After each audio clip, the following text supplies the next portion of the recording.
4.658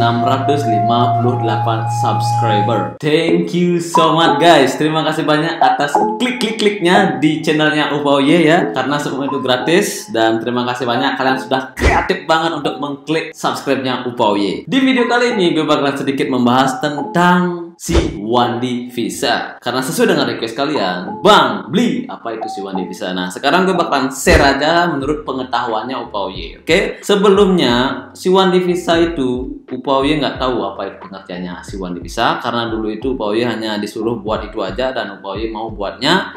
Dan Upaoye sangat goblok banget ya. Dan sekarang baru saja selesai men-searching apa itu si Wandi Visa. Ternyata si Wandi Visa itu adalah, menurut Bapak Google, si Wandi Visa itu adalah bekerja untuk agen pelaut yang merupakan anggota program visa awak kapal dari Kedutaan Besar Amerika Serikat di Jakarta. Nah, ini artinya siapapun dari kalian yang bekerja di laut Amerika Serikat, kalian perlu membuat si Wandi guys. Paham sampai di sana? Oke, semoga kalian paham ya. Kalau kalian kerja di laut, harus buat itu, si Wandi. Oke? Jadi itu aturan yang ada saat ini. Oke? Kalau kalian nggak buat si Wandi, kalian nggak bisa kerja di laut. Oke? Lanjut lagi. Tidak pernah menetap di Amerika Serikat lebih dari waktu yang diizinkan. Betul banget, karena kapal pesiar itu, dia itu kadang berada di sini, di sana, di sono, dan di mana-mana. Oke, jadi pindah-pindah ya. Setiap satu hari pindah, kadang 2 hari pindah, kadang di laut, kadang di sini, situ lah. Kalian pasti tahu lah nanti kalau kalian sudah bekerja di kapal pesiar. Dan juga di sini, Kedutaan Besar Amerika itu berada di Jakarta dan konsulat di Surabaya. Oke? Dan mereka itu berhak untuk meminta kalian untuk interview. Jadi waktu dulu itu Upaoye buatnya lewat agensi guys. Lewat agensi. Nama agennya PT Ratu Oceanaria Bali ya. Itu agen Upaoye dulu. Dan untuk saat ini nggak tahu apakah masih bisa membantu membuat si Wandi itu. Nanti kalian bisa cek saja ke sana, telepon dulu sebelum ke sana. Dan dulu itu Upaoye pergi ke Jakarta naik pesawat kalau nggak salah, seingatnya Upaoye, dan ke Surabaya itu naik bis dan nyebrang ke laut pakai kapal ya, kapal Banyuwangi kalau nggak salah itu ya. Dan interviewnya tuh apa? Dulu itu Upaoye itu posisinya tuh sebagai tukang masak guys. Dan yang interview itu adalah orang bule, orang asli Amerika Serikat. Dan mereka itu memberikan beberapa pertanyaan kepada Upaoye. Dan pertanyaan itu adalah seingatnya Upaoye, mereka itu nanyain ke Upaoye, "Komang Pak Kerti?" Terus gue jawab, "Yes, I am Komang Pak Kerti." Terus sebenarnya sih grogi banget ya waktu itu di interview sama bule, karena bahasa Inggris gue itu agak sedikit ambiar banget ya.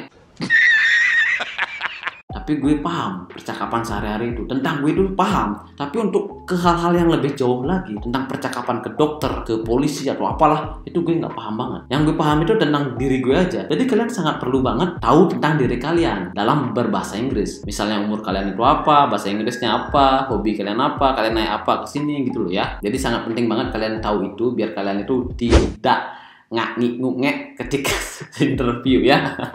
Jadi itu tips dari gue ya, biar kalian itu paham. Jadi kalian itu pelajari dulu tentang diri kalian sendiri, bahasa Inggrisnya itu apa, apalah itulah apalah. Dan kalau kalian sudah paham itu ya kalian siap maju untuk interview ya. Jangan kalian nggak paham tentang diri kalian sendiri, kalian tiba-tiba interview kalian nggak bisa jawab ya susah nanti di approve. Kalian nggak bisa kerja kapal pesiar coy kalau kayak begitu ya. Dan pertanyaannya itu ya seperti itu, "Komang Pak Kerti?" Terus gue jawab, "Yes, I'm Komang Pak Kerti." Terus ditanya, "Kamu kerja di mana?" Terus gue jawab, "Gue kerja di kapal Royal Caribbean sebagai tukang masak." "Oh, tukang masak." Dan itu biasalah basa-basi.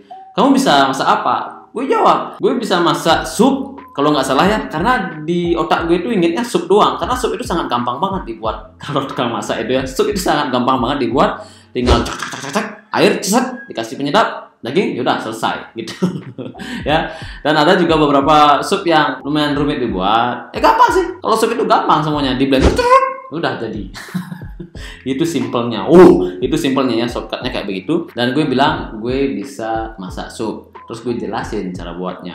Cara buatnya begini, bahannya begini begitu, dan udah selesai. Oke, gitu aja dia. Oke, thank you. Udah selesai. Dan setelah itu gue nggak tahu lulus enggaknya itu gue nggak tahu. Tiba-tiba setelah itu gue disuruh keluar dan pulang. Ya. Di waktu itu gue itu sempet main-main dulu ke Monas, ke Jakarta ya. Gue masih ingat main ke Monas Jakarta. Gue bersama Upin Ipin kalau nggak salah di saat itu, dan seneng banget. Itu pertama kali gue di Jakarta guys, seneng banget dan ya seneng banget gue di Jakarta melihat Monas ya. Dan setelah itu gue pulang. Setelah gue pulang ya selesai. Gue tinggal menunggu hasil. Dan hasilnya tuh si Wandi visa gue di approve. Jadi begitulah pengalaman dari Upawye tentang si Wandi itu. Jadi tipsnya buat kalian-kalian calon pekerja kapal pesiar yang seperti tadi Upawye bilang, yaitu kalian harus tahu dulu tentang diri kalian, tentang bahasa Inggris. Misalnya umur kalian itu berapa, hobi kalian itu apa, kalian itu kerja di mana, pekerjaan kalian itu apa, tentang itu aja. Kalau kalian sudah memahami semua itu, kalian dipastikan pasti bakalan lulus kalau interview ke kapal pesiar atau buat si Wandi visa ya. Jadi itu saja untuk share-nya untuk kali ini si Wandinya. Jangan lupa subscribe dan tekan loncengnya. Sampai jumpa lagi di next video guys. Bye bye.